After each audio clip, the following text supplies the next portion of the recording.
Hello.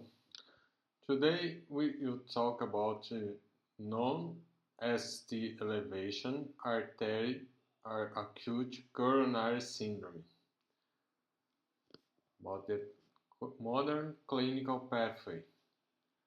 A visual synthesis of pathology, pathophysiology, diagnostic and algorithm management of non-ST segment elevation acute coronary syndrome.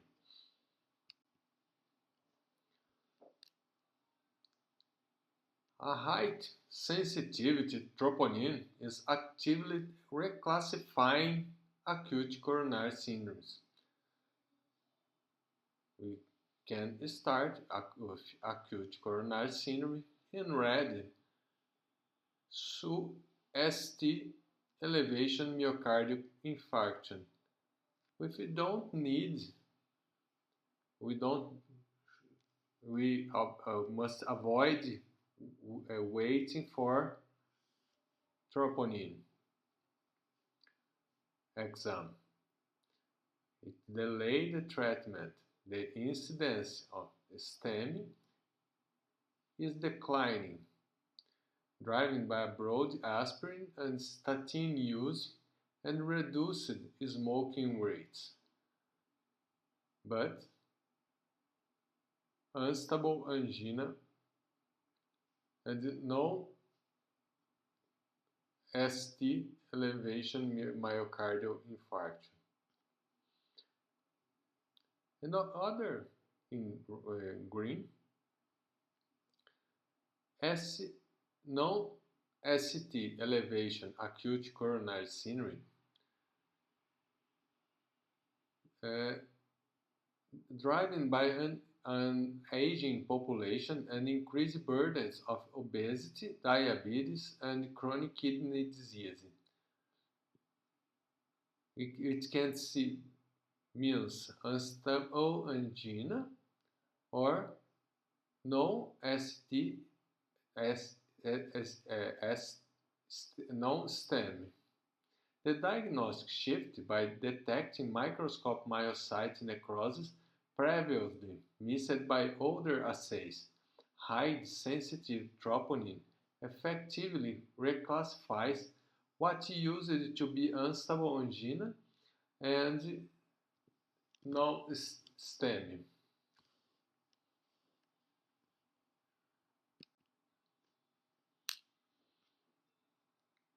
For the distinctive mechanism driving the oxygen supply and demand mismatch. Inflammatory plaque fissure. The fissure, in this case, the fissure accompanied by dysregulated adaptive immunity, heightened T cell effector activity. No inflammatory fissure. Fissure occurring without marked systemic or local inflammatory response. Plaque erosion, presenting at least one-third of all acute coronary syndrome cases and increasingly recognized as primary driver of mismatch. And the non-thrombotic mismatch, epicardial or microvascular spasm, or heightened oxygen demand in the presence of fixed epicardial obstruction. In the coronary anatomy, in non-STEM acts, based on angiographic studies, 35%, triple vessel disease, 20%, double vessel disease, 20%, single vessel disease, 15%, no critical stenosis, and 10% left main disease. The diagnosis relies on an interlocking triad of history, ECG, and biomarkers. The clinical story includes chest pain, which with at least one feature occurs at at rest or minimal exertion lasting plus more than 10 minutes. New onset within the previous 2 weeks. Crescendo pattern increasingly severe or prolonged. Note: anginal equivalents, dyspnea or nausea, are common in women, older adults, and diabetics. Electrocardiogram. New ST segment depression occurs in approximately 33% of patients, may be transient or persist for days. Two-wave changes are common but less specific unless presenting as deep new inversion. And cardiac biomarkers elevated troponin cardiac 1 and troponin cardiac T, with a rapid, nearly dynamic change peaking at 12 to 24 hours confirm necrosis. Modern practice relies on the 1-hour rule-out, rule-in algorithm using high-sensitivity troponin.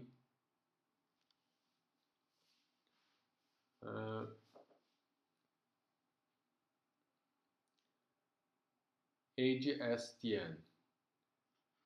These all definitive non-ST elevation acute coronary syndrome diagnosis.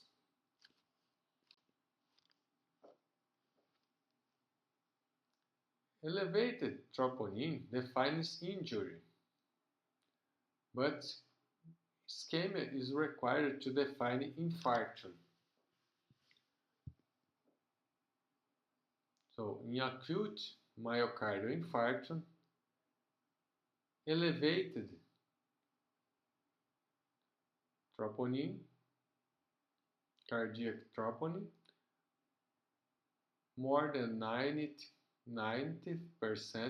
coupled with clinical or electrocardiogram evidence of acute myocardial ischemia. The cause is plaque rupture or erosion with thrombosis. Severe supply demands imbalance directly reducing myocardial perfusion, coronary embolism or dissection. Non-ischemic coronary injury. Definition: elevated cardiac troponin in the absence of clear clinical or electrocardiogram ischemic feature. The cardiac cause include heart failure, myocarditis, Takotsubo syndrome, recent ablation or defibrillation shocks. And systemic causes include sepsis, chronic kidney disease, pulmonary embolism, stroke, or strenuous exercise.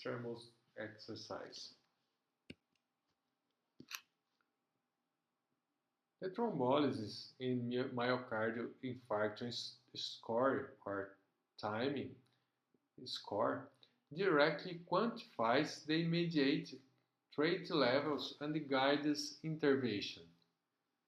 The 7 time risk variables 1 point each. Age, the first one, age more than 65 years. 2. Non-CKD, more than 50% stenosis. 3. More than 3 risk factors for coronary arterial disease. 4. Prior angina. 5. More than 2 ischemic episodes in previous 24 hours. 6. ST deviation more than ½ millimeters on presentation electrocardiogram. and 7. Elevated cardiac biomarkers. In the score 0 to 2, we have 5 to 8% of risk in 14 days of death, new recurrent myocardial infarction, or urgent revascularization. Score 3 to 4, 13 to 20% of risk. And score 5 to 7, 26 to 41% of risk.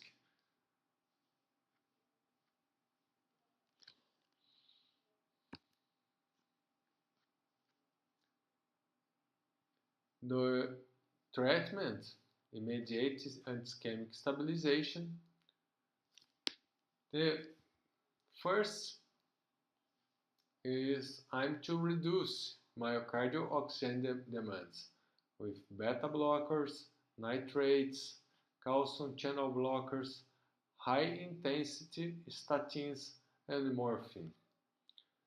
Nitrates administered sublingual spray 0.3 to 0.6 mg or IV 5 to 10 microgram per minute. Absolutely contraindicated nitrates with PDE5 inhibitor used like sildenafil in less than 24 hours or tadalafil in less than 48 hours. Other contraindications include hypotension or RV infarction, which usually causes hypotension too. The other drugs include beta blockers, the main pillar for reducing O2 demand, target heart rate 50 to 60 BPM. Avoid if you have acute heart failure, shock, or high degree AV block. Calcium channel blockers, diltiazem or verapamil, recommended for persistent symptoms, recurrent ischemia, or when beta blockers are contraindicated. High-intensity statins. Initiate early pre-PCR, atorvastatin 80 mg or rosuvastatin 40 mg. And to reduce periprocedural MI and ACS recurrence. Morphine for refractory severe continuous pain 1 to 5 mg IV. The morphine administration can delay the absorption and attenuate the antiplatelet effect of oral P2Y12 inhibitors.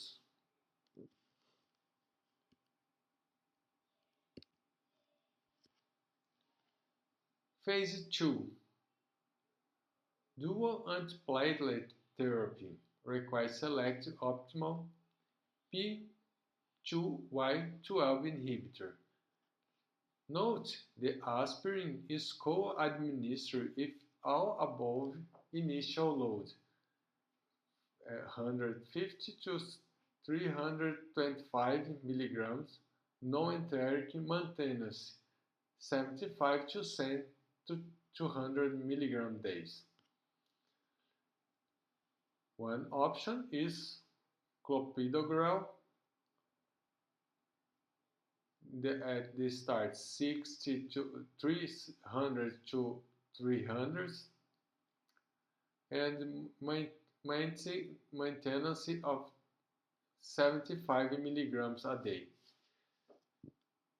The efficacy is reduce cardiovascular death and myocardial infarct by 20% if you use aspirin alone.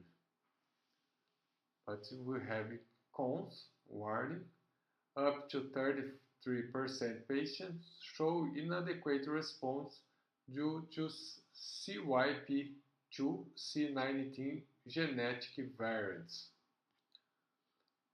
Plasogrel is potent tienopyridine, low to 60 mg per PCI, meant 10 mg a day.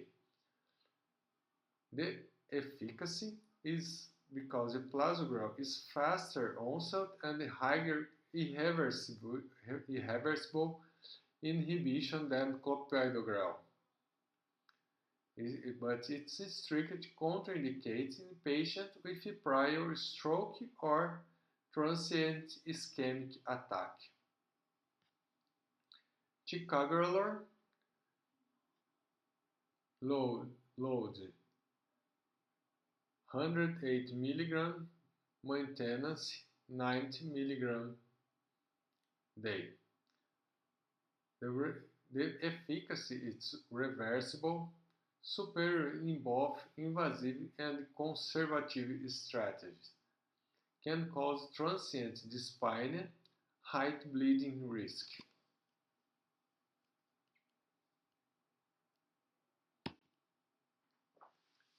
In the phase 3, anticoagulant selection is dictable by the chosen interventional strategy and bleeding risk.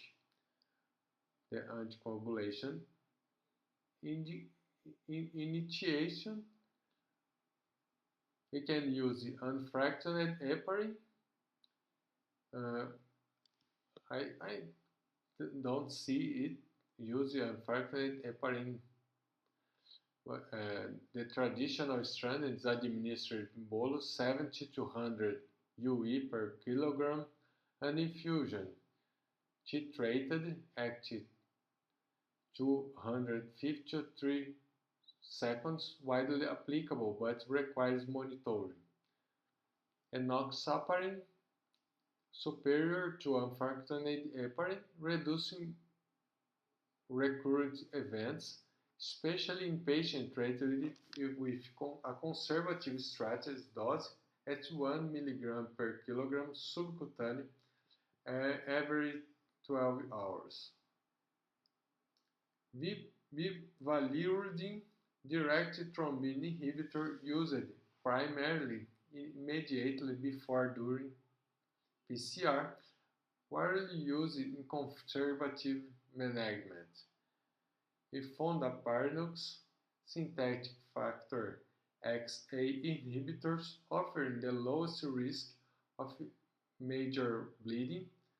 CAVIT requires supplemental UFH during PCI to prevent catheter thrombosis. Critical alert: if patient presents on a direct oral anticoagulant for a prior condition, the drug must be suspended immediately upon initiating parenteral agents. Radial artery access is preferred for an all-interventional to minimize bleeding.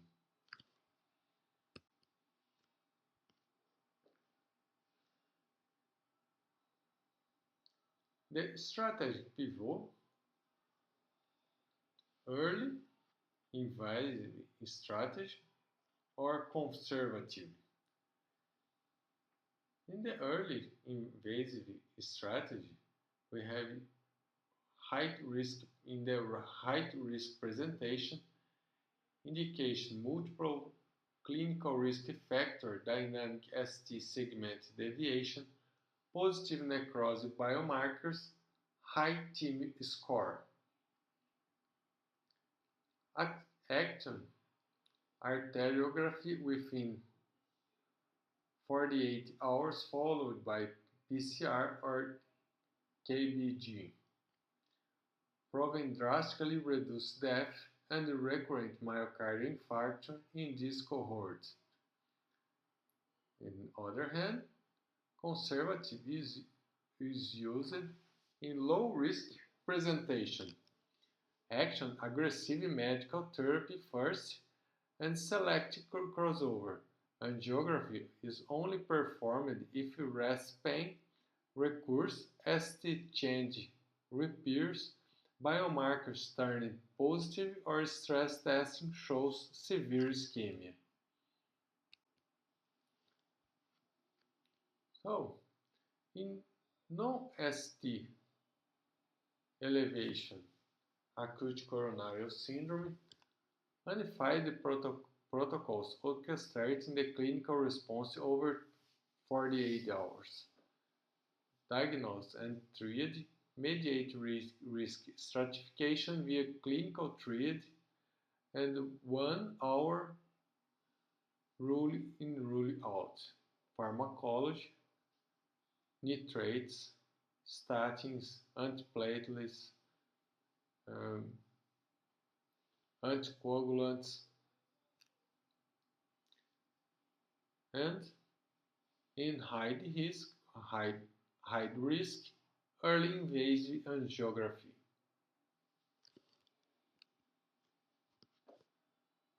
The specific Price metal variant angina requires a fundamentally different approach. Why? It's caused atherosclerotic plate rupture or erosion. Pain at rest, typical ST segment depression, and positive biomarkers. The core therapeutics, aspirin, beta blockers, statin, and plus P2Y12 inhibitors. In non-ST acute coronary syndrome. In presmetal variant angina, is caused by focal epicardial artery spasm, not plaque rupture. Patients are typically younger with fewer risk factors, except smoking. The diagnostic severe pain at rest associated with transient ST segment elevation diagnosed via provocation test acetylcholine in angiography. The treatment reversal calcium channel blockers and nitrators are absolute mainstay, and the Danger, aspirin, and beta blockers can aggravate ischemic episodes in PVA by altering coronary tone and prostacyclin synthesis. The prognosis is excellent in 5-year survival, 90 to 95% following active phase. So this discharge is critical, teachable moments, and establish lifelong secondary prevention. Lifestyle modification, absolute smoking cessation, weight optimization, daily physical exercise, aggressive lipid control and pressure control, high intensity statins target LDL less than 55 mg per deciliter. The drugs include ezetimibe or PCSK inhibitors like such as alirocumab and the evolocumab.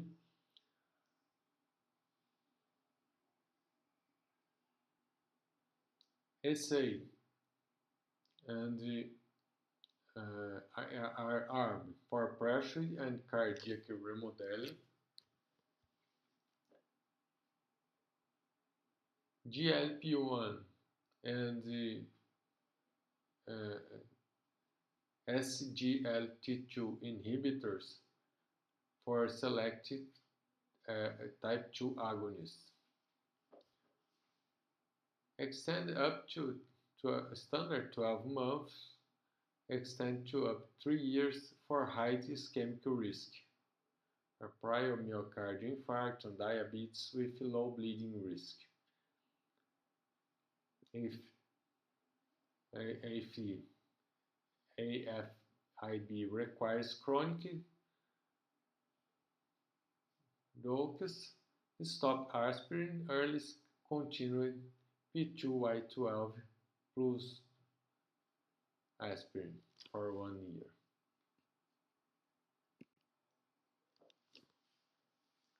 The global burden of ischemic heart disease is rapidly shifting geographies.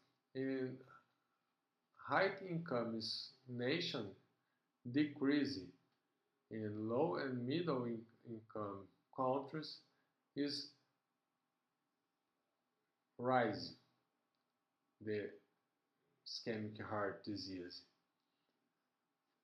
Probably it's driving widespread of therapies, statins, and antiplatelets, beta blocker, diuretic, and aggressive public health campaign, reducing smoking. In low and middle incomes, rapid urbanization, reduced manual labor, and shifts in diet sanitation are driving explosion in hypertension, obesity, diabetes, and rising LDL levels, particularly pronounced in Central Asia, India, Pakistan, and Sub-Saharan Africa. So, to finish, we can redefine the standard of care in non-ST segment elevation. First, diagnostic precision.